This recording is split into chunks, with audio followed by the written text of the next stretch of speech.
What's up guys, welcome back to yet another weekly respill. I swear so much drama has been swept under the rug because of this Jeffree Star stuff, so it's time to do some weekly cleaning and air it all out. It's a mess, so let's get into it.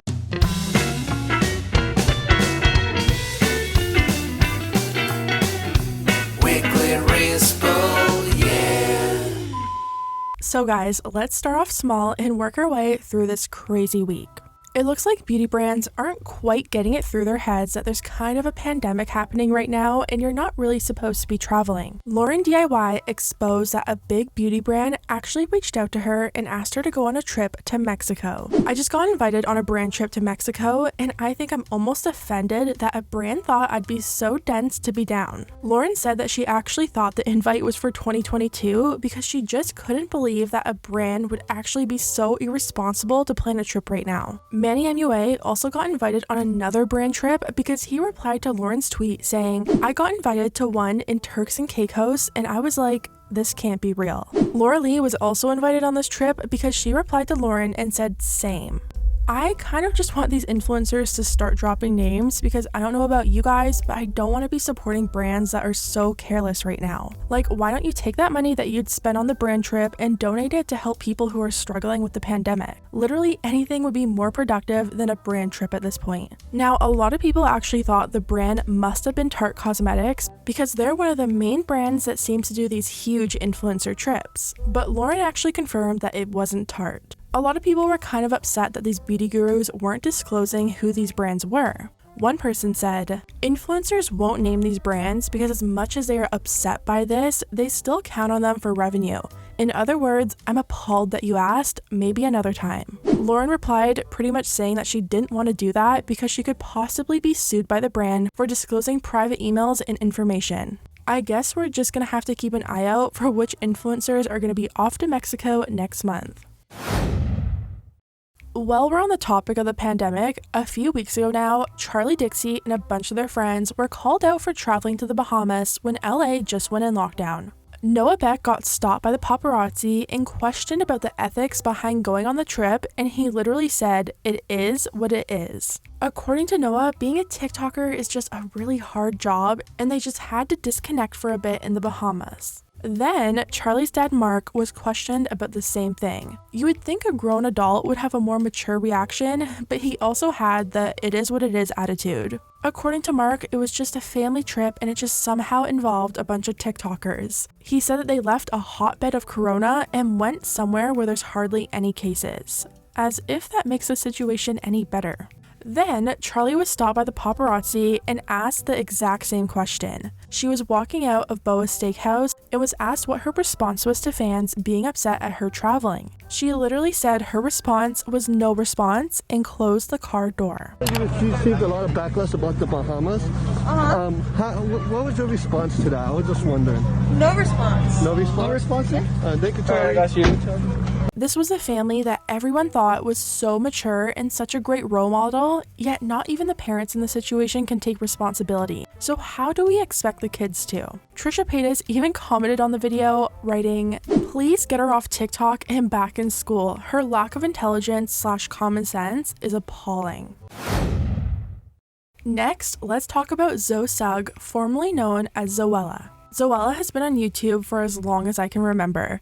She started her channel when she was only 17 years old, and she's now been on the platform for over 13 years. Her 13 years on YouTube definitely haven't been completely drama-free. She's been criticized for vlogging while driving, offensive old tweets, and probably my favorite, the advent calendar. Zoella recently rebranded her channel from Zoella to Zoe Sugg, and over the years as she's grown and matured, she's tried to stray away from her PG image. Just as Zoe has grown up, her audience has also grown up with her.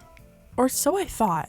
A few weeks ago now, the Zoella Twitter page, which by the way isn't run by Zoella, it's actually run by a team of women, but anyways, they tweeted out an article about the best adult toys for 2021. When this article broke, people lost their shit. Mostly men under the tweet were so offended that a 30-year-old adult was speaking about a perfectly normal thing that most girls are made to feel so secretive about. They were trying to say that Zoe's audience was young and she shouldn't be promoting that kind of stuff when she's literally a grown woman that has a grown audience now. It was actually refreshing though to see a lot of people commenting under the tweet that Zoe has actually grown up with her audience instead of living in the past like a lot of YouTubers do. As a 24-year-old who started watching Zoe's videos young and grew up with her in the Zoella brand, this is refreshingly appropriate and educating content I live to see.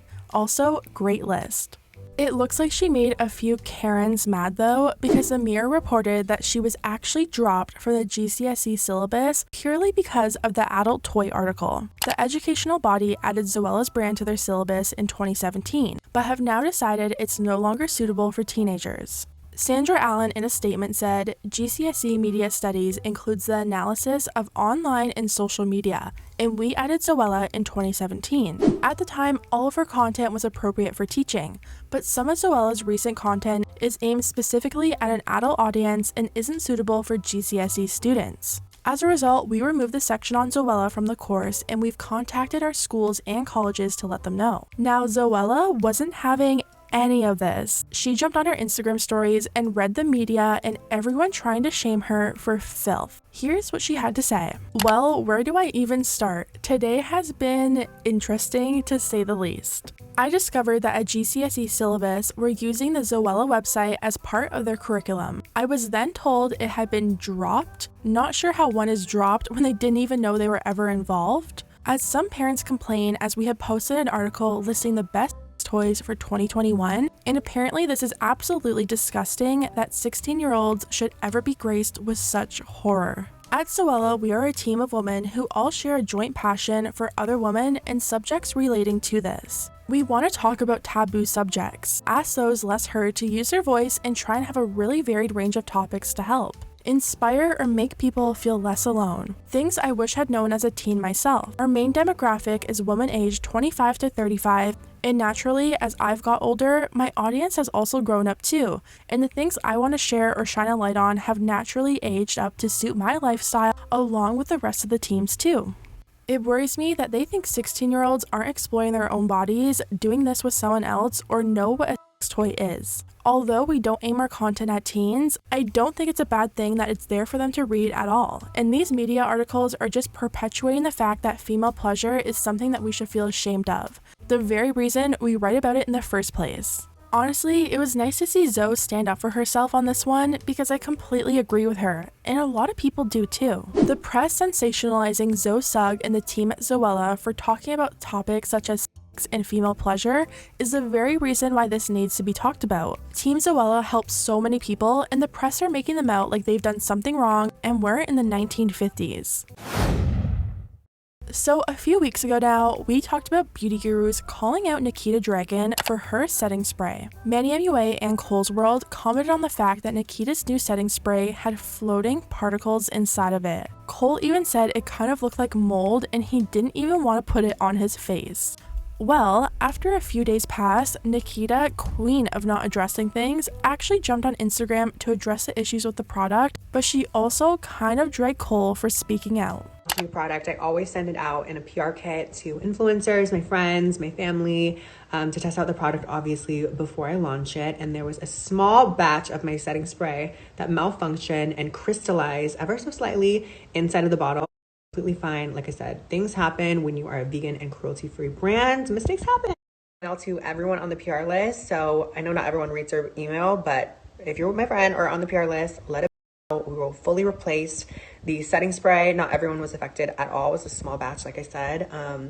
And again, it's a little costly being and giving out free PR, but I want to make it absolutely right. So let it to redo my PR list after this though. Like I said, it only affected a small batch in the PR kits, but anyone will do anything to try to get a view these days, even though they're still irrelevant. It's not easy being a female entrepreneur of a small business, but I guess it comes with the territory. But it's not down to rip other people down to gain success. That's not what we're doing in 2021. By the way, I accept full responsibility for mistakes that happen on behalf of my brand.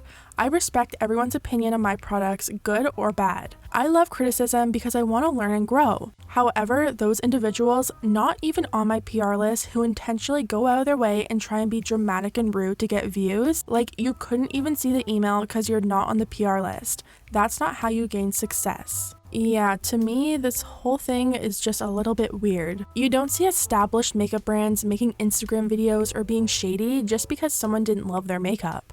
I feel like a lot of these influencers turned brand owners need to separate their feelings from their brand and realize someone talking negatively about their product isn't a direct attack on them. You sent out the product that was defective and the person receiving it has every right to comment on it. A few days later, Cole ended up posting another video reviewing Nikita Dragon's eyeshadow palette. Near the end of the video, he addressed the drama with Nikita, and honestly, it was really upsetting to watch. He said he felt bullied by Nikita over his review. He said he didn't think Nikita was even talking about him at first because she was saying that this person was irrelevant and just a lot of mean things that he wasn't expecting. The weird thing is, Manny MUA, who is also really good friends with Nikita, called her out for the exact same thing in his video. Yeah, he didn't say that it looked like mold, but he was definitely grossed out and played it up a bit for entertainment. He could have just cut that part out, but he left it in. Yet Nikita wasn't mad at him at all. A lot of people in Cole's comments think Nikita's Instagram rant was definitely bullying behavior and wasn't cute at all. Overpriced Claire's makeup. There, I said it. Sorry, not sorry. Her brand is just not for me. Maybe teenagers, but I wouldn't spend that much money on her makeup.